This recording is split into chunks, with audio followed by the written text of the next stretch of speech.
ഇന്ന് തന്നെ ഡൗൺലോഡ് ചെയ്യൂ. കാണൂ നിങ്ങളുടെ ഫേവറേറ്റ് ഷോസ്. കാത്തിരുന്ന അവസാനം കൃത്യമായൊരു കാരണം വന്നു. കൃത്യമായ തെളിവുകൾ വന്നു. ഇനി നമ്മൾ എന്നും ആഗ്രഹിക്കുന്ന പോലെ കണിമംഗലം നമ്മുടെ പേരിലാവണം. അതിലിനി ആർക്കെങ്കിലും സംശയമുണ്ടോ? നമ്മൾ തീരുമാനിക്കുന്നതിന് അപ്പുറത്തേക്ക് ദൈവത്തിന്റെ ഒരു വിധിയുണ്ടല്ലോ. ആ കൂട്ടത്തിലാണെന്ന് കരുതിയാ മതി.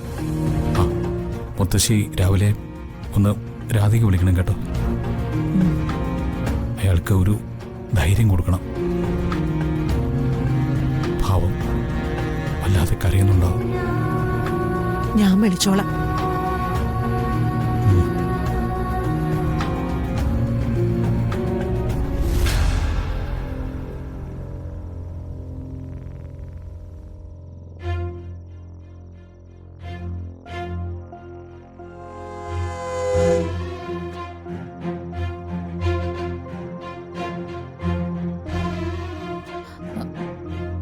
ചന്ദ്രേട്ടാ, കാര്യങ്ങളൊക്കെ ഏതാണ്ട് നമ്മൾ വിചാരിച്ച രീതി തന്നെ അവസാനിച്ചു.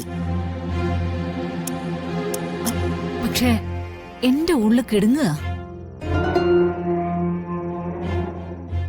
ഇന്നലെ വരെ ഇവിടെ ഉണ്ടായിരുന്നൊരു വ്യക്തിയാ കത്തിക്കരിഞ്ഞ് അവസാനിച്ചത്. അവളെന്താ പ്രേതമായിട്ട് വന്ന് അമ്മയെ പേടിപ്പിക്കാൻ നോക്കൂ? ഒന്നും മിണ്ടാതിരുന്നേ അമ്മേ. പ്രേതവും ഭൂതവും ഒന്നും അല്ല. നിങ്ങൾ രണ്ടുപേരുമായി ഇത് ചെയ്തതെന്ന് എന്തെങ്കിലും തെളിവുകൾ അവർക്ക് കിട്ടിയാലോ? അതാലോചിക്കുമ്പോഴാ. തെളിവുകളെല്ലാം ഭദ്രമല്ലേ? പ്രിയങ്കയെ പച്ചയ്ക്ക് കത്തിച്ച് കളയെന്ന് പറഞ്ഞത് വരുണാണ്. അതും അവന്റെ അച്ഛനോടും അമ്മയോടും. രാത്രി പ്രിയങ്കയെ കടത്തിക്കൊണ്ടുപോയതിന് വ്യക്തമായ തെളിവുണ്ട്. പിന്നെ ഇതിനൊക്കെ അപ്പുറമല്ലേ പ്രിയങ്കയുടെ മരണം രഹസ്യമാക്കി വെച്ചതും അവളെ രഹസ്യമായി ദഹിപ്പിച്ചതും. അതില് നിങ്ങൾക്ക് പങ്കില്ലേ? ആ പങ്ക് ഞാനങ്ങ് നിഷേധിച്ചാലോ?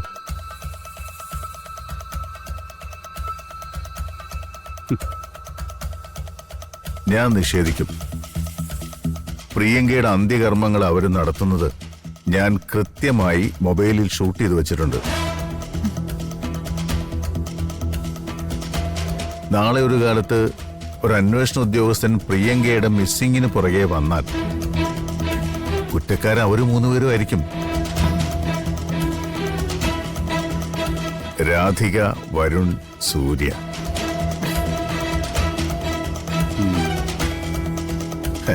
നമ്മൾ വലയിട്ടത് രാധികയ്ക്കും വരുണിനും വേണ്ടിയാ. സൂര്യ അറിയാതെ വന്ന് കുടുങ്ങി.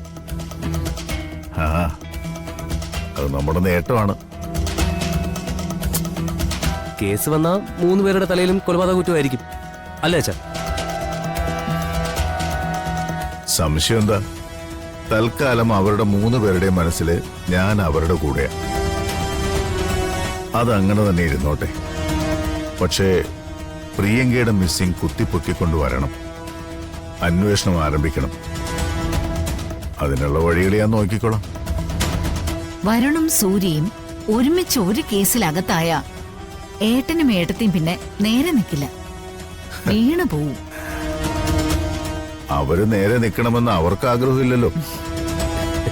കാത്തിരുന്ന അവസാനം കൃത്യമായൊരു കാരണം വന്നു. കൃത്യമായ തെളിവുകൾ വന്നു. ഇനി നമ്മൾ എന്നും ആഗ്രഹിക്കുന്ന പോലെ കണിമംഗലം നമ്മുടെ പേരിലാവണം. അതിലിനി ആർക്കെങ്കിലും സംശയമുണ്ടോ? നിനക്ക് സംശയമുണ്ടോ? ഇല്ല. സത്യം പറഞ്ഞ എനിക്ക് അച്ഛനെ ഓർത്ത് അഭിമാനം മാത്രം. ഇത്ര ബുദ്ധിപരമായിട്ട് കാര്യങ്ങൾ നീക്കാൻ പറ്റുമെന്ന് ഞാൻ ചിന്തിച്ചില്ല. മുൻപിലൊരു ഇത്തിരി പുല്ല് കാണിച്ച് കുതിരയെ നടത്തിക്കുന്ന കണ്ടിട്ടുണ്ടോ? എത്ര ദൂരം നടന്നാലും ആ കുതിര ക്ഷീണിക്കില്ല. അതങ്ങനെ നടന്നുകൊണ്ടേയിരിക്കും. കണിമംഗലത്തിന്റെ കാര്യത്തില് അതുപോലെ നടന്നവനാ ഞാൻ. ഇന്നുവരെ എന്റെ കാലോ മനസ്സോ ക്ഷീണിച്ചിട്ടില്ല. ഓരോ തോൽവി ഉണ്ടാകുമ്പോഴും ജയിക്കാൻ ഒരു ദിവസം ബാക്കിയുണ്ടെന്ന തോന്നലാ എന്നെ നടത്തിച്ചിരുന്നേ. കണിമംഗലം പരമേശ്വരന്റെ മക്കൾ വെറും ഓർമ്മയായ ശേഷം കണിമംഗലം ഇനി ചന്ദ്രശേഖരന്റെ പേരിൽ അറിയപ്പെടാൻ പോവുക.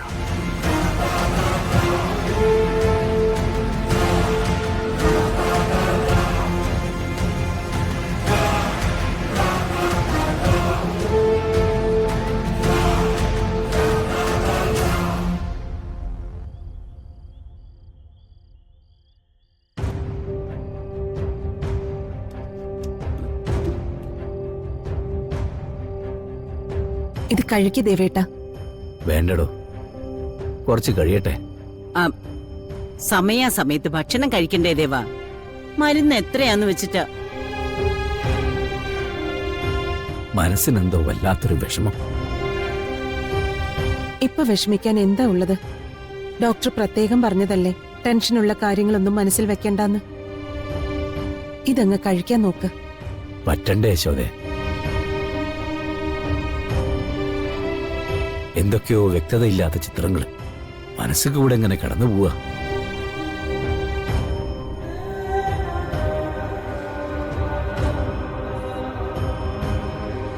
ആരോ വിളിക്കുന്ന പോലെയോ,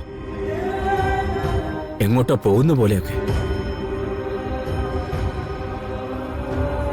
എന്തിനാ മനസ്സിൽ ഇങ്ങനെ ഓരോന്ന് കൽപ്പിച്ച് കൂട്ടുന്നേ?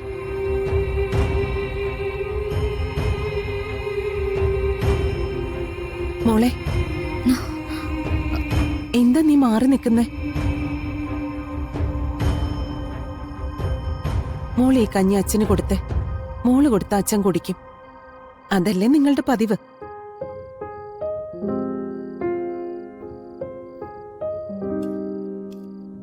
അച്ഛന് വേണ്ടാഞ്ഞിട്ടാവോ അമ്മേ?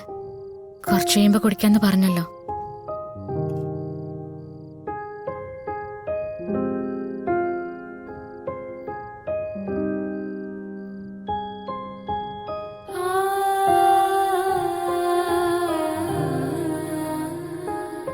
താനത് അവിടെ എടുത്ത് മൂടി വെക്കുക. കഴിക്കാൻ തോന്നുമ്പോ ഞാൻ പറയാം.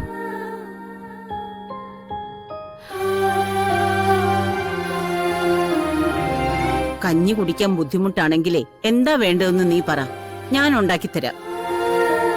ഒന്നും വേണ്ടമ്മേ. കിടക്കണോ ദേവേട്ടന്?